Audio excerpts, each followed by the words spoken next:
Hello all, Greg the Grilling Guy here. Today we're going to talk about shake and bake pork chops. Now, I know you're probably thinking, you've got all these ingredients out, it's shake and bake. You buy it at the store, you put it in the container, and away you go. If only life were that simple. Personally, I eat gluten-free. Both of my kids have celiac disease. I do it to accommodate them, but my wife typically does not eat gluten-free. So most of the things you see cooked on this channel are going to be gluten-free. If they're not, I will call it out specifically. But for the most part, everything I do on this channel is going to be gluten-free. So I went down to the local butcher. I got a couple really nice thick cut pork chops. You can see the depth on those are probably 1.5 to 2 inches thick. Those are going to cook up great for this recipe. Now for the actual mix, I've got some Italian style pork rind breadcrumbs, some regular breadcrumbs, as well as some paprika, some garlic powder, and a bit more Italian seasoning because I like to mix that in and give it a little bit more flavor. Now, because the meat or the pork is a protein, we're going to kick this off like we do every one by brining it. And it's just the same as all the others. We're going to use a little bit of the kosher salt and sprinkle it on top. Now, these are going to sit in the fridge once again for probably 3 to 4 hours because, like a steak, it's going to take them a while to absorb that brine in and get it set. But you want to do this, especially, like I say, with any protein, you should be brining. A pork this thick, it's really going to make a difference because it's really going to pull a lot of the moisture back into it. And these are going to be a slower cook over the indirect heat. So I'm going to take these, pop them in the fridge as always, and we'll pick it up when we start to mix up the seasoning and go from there. When it comes to making the coating to put on the pork chops, I don't measure, just like everything else. If anybody really wants to know, I'd be more than happy to see if I can't figure anything out. But for the most part, it's just by eyeball. So what I've got here is just a quart size storage bag, and I'm going to dump the ingredients into here. And you don't want to overdo it because obviously once you put the pork in here and roll it around, you're not going to be able to reuse this bag, or reuse any of the ingredients. So just kind of eyeball it, make sure it's going to be enough to go and put a generous coating on both of those chops, but not so much that you're going to end up throwing things away. So again, we've got the pork rind crumbs here, which I bought off Amazon. I'll put a link to the ingredients below that you can order off of Amazon. These I got at Walmart. They're just their store brand breadcrumbs. And the pork rind comes with an Italian seasoning in there, but I am going to add a bit more because I do like to have a little bit of extra flavoring in there. So not too much, a couple of shakes. I'll add a bit of garlic powder in there, not garlic salt, specifically garlic powder. Again, just a little bit for some extra flavoring. And finally, some paprika. The paprika is not necessarily going to put a lot of flavor into it, but it will give it a nice coloring when it's done cooking. So again, just a little shake. We'll seal the bag up, shake it up.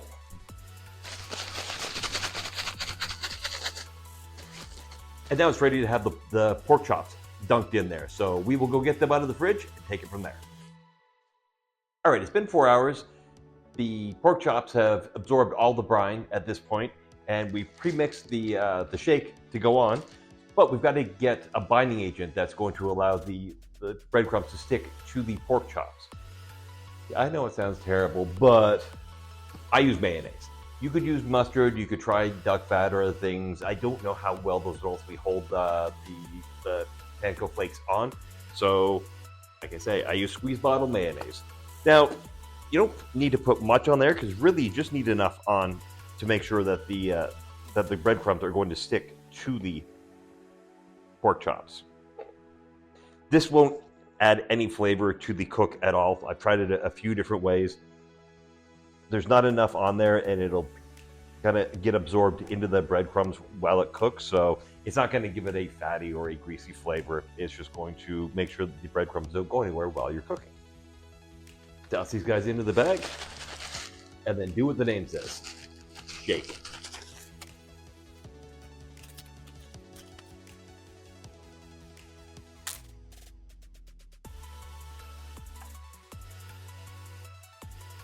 All right, that's a nice coating on both these chops. Now there are some breadcrumbs left in here. I will typically bring that out to the grill, and I'll shake just a little bit more on both sides as it cooks, just to add a little bit more of a crust onto them. So now that these are ready, they're going to rest. We'll go get the barbecue set up, and we'll take cook to the next level.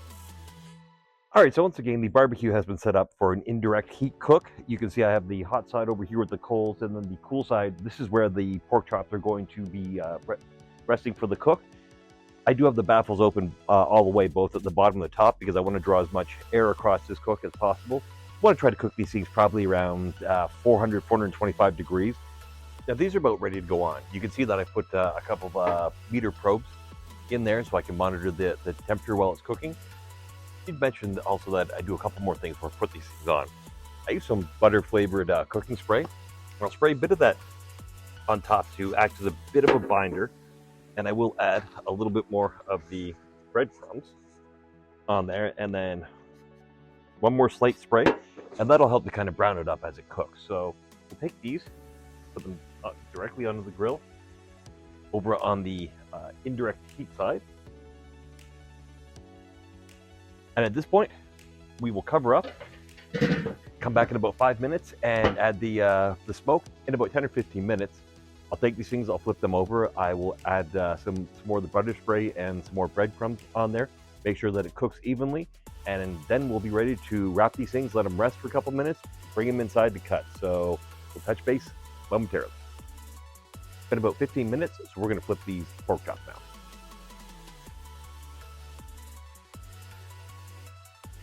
And same thing, hit them with a little bit of the butter spray, a little bit more of the breadcrumbs, butter spray on top, and they are good to go. Now again, notice that when I put the lid on, I turn the openings so that they're over the pork chops so that the heat is being drawn in and out.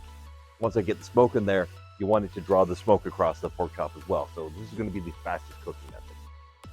In case you're wondering, yes, this is a thermal martini mug.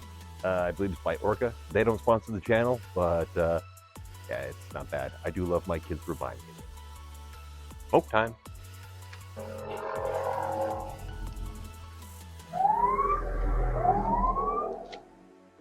That's probably not good. So as you can see, I've got the lid turned so the vents are directly over the pork chop. That's so that as the wood chips burn, it draws the smoke across the pork chops and out. So we're going to add the flavor that way. Time to start getting ready. We're going to remove and wrap these things. I say remove and wrap. You can just put them on a plate, bring them inside. I'm fortunate to have butcher paper and the barbecue bag, so I'm going to bring them into rest for a couple minutes, simply because I have other things cooking at the moment. So, as you can see, not too bad.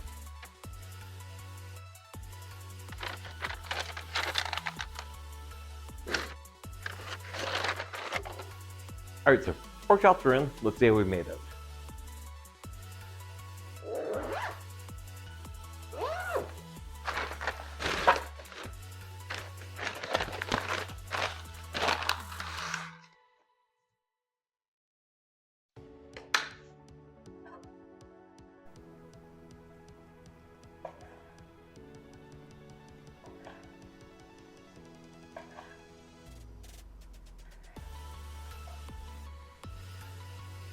You feel it soft, pink inside. It is perfect. So I hope all you celiacs out there give this a try. This is a great meal. You'll really enjoy it, and real good.